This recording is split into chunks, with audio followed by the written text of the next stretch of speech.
Students की दुनिया में ना एक बहुत बड़ा पैराडॉक्स है। मतलब टॉप पर पहुंचने की होड़ में वो अक्सर उन दो सबसे जरूरी चीजों को ही पीछे छोड़ देते हैं जो उन्हें असल में वहां तक पहुंचा सकती हैं, अच्छा खाना और पूरी नींद। देखिए, ये कोई लग्जरी नहीं है, ये तो अकादमिक कामयाबी का असली ईंधन है। तो चलिए आज इसी पर गहराई से बात करते हैं। कभी ऐसा महसूस हुआ है कि आप बस खाली चल रहे हैं? मतलब सुबह की शुरुआत ही थकान से हो रही है और दिन खत्म होते होते तक बैटरी बिल्कुल खत्म हो चुकी है। ऐसा लगता है मानो दिमाग और शरीर के बीच का कनेक्शन ही टूट गया हो। अगर ये फीलिंग जानी पहचानी लग रही है तो समझ लीजिए ये सिर्फ एक बुरा दिन नहीं है, ये एक तरह का वार्निंग साइन हो सकता है।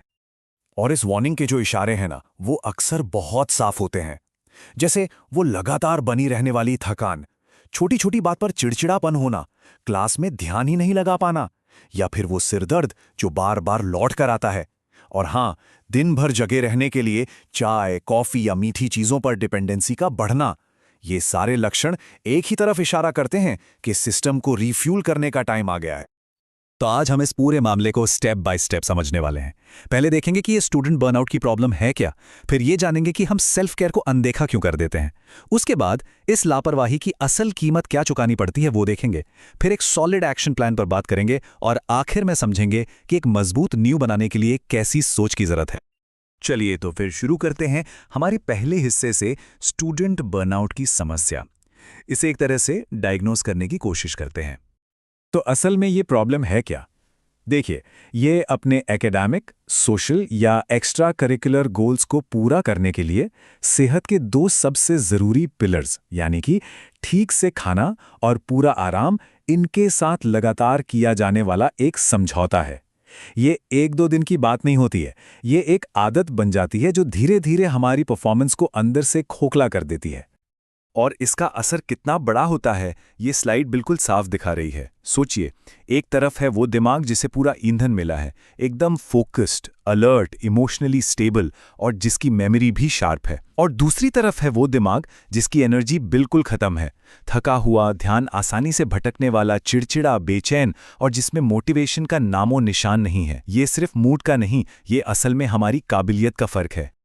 तो सवाल ये है कि आखिर ऐसा होता क्यों है। आते हैं हमारे दूसरे सेक्शन पर, हम अपनी देखभाल को नज़रअंदाज क्यों करते हैं। चलिए इसकी असली वजहों को समझते हैं। सबसे बड़ी वजह है एकेडमिक और लाइफस्टाइल के प्रेशर। देर रात तक पढ़ाई करना, एग्जाम के चक्कर में खाना ही छोड़ देना, कोई फिक्स डेली रूटीन का ना होना, और फिर दिन भर फ्रेश रहने के लिए हद से ज़्यादा कैफीन पर निर्भर हो जाना। ये एक ऐसा जाल है जिसमें स्टूडेंट्स अक्सर फंस कर रह जाते हैं। और इस प्रॉब्लम को और बढ़ा देती है हमारी डिजिटल दुनिया। सोने से ठीक पहले घंटों तक स्क्रीन देखना नींद लाने वाले हार्मोन्स को गड़बड़ कर देता है। रात में सोशल मीडिया दिमाग को शांत करने की जगह और ज्यादा एक्टिव कर देता है। और फूड ऐप्स ने तो जंक फूड को बस एक क्लिक पर लाकर रख दिया है। ये एक ऐसा डिजिटल ट्रैप है जो हमारी सेहत को सीधा सीधा नुकसान पहुंचा रहा है। ये जो डोनट चार्ट है ना, ये पूरी कहानी एक ही तस्वीर में बता देता है।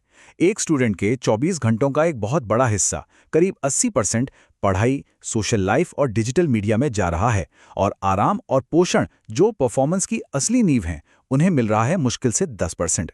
ये हिसाब ही बिल्कुल गलत है। तो इस बिगड़े हुए हिसाब की असली कीमत क्या है?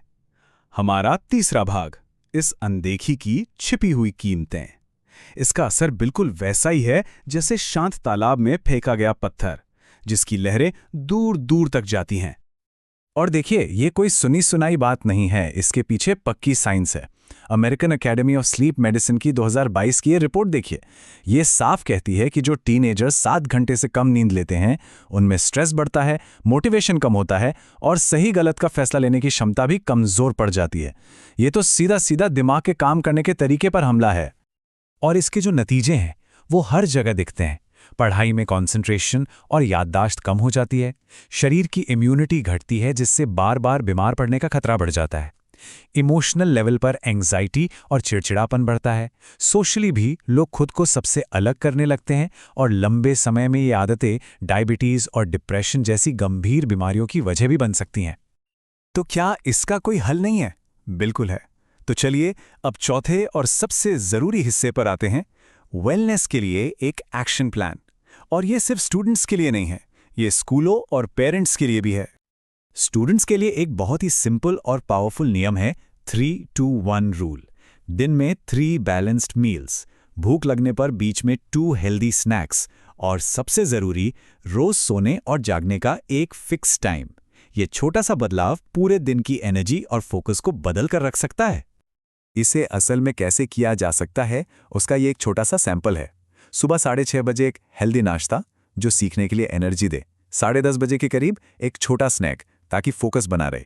दोपहर में अच्छा सा लंच जो बाकी दिन के लिए एनर्जी दे। और रात को 9:30 बजे से ही स्क्रीन बंद करके सोने की तैयारी, ताकि शरीर और दिमाग को अच्छे आराम के लिए तैयार किया जा सके। लेकिन ये लड़ाई सिर्फ स्टूडेंट्स अकेले नहीं लड़ सकते, ये एक टीम एफर्ट है। स्कूलों की जिम्मेदारी बनती है कि वो कैंटीन में हेल्दी ऑप्शन दें और आराम की अहमियत पर बात करें। पेरेंट्स को खुद एक अच्छा रोल मॉडल बनना होगा और बेडरूम को एक स्क्रीन फ्री जोन बनाना होगा।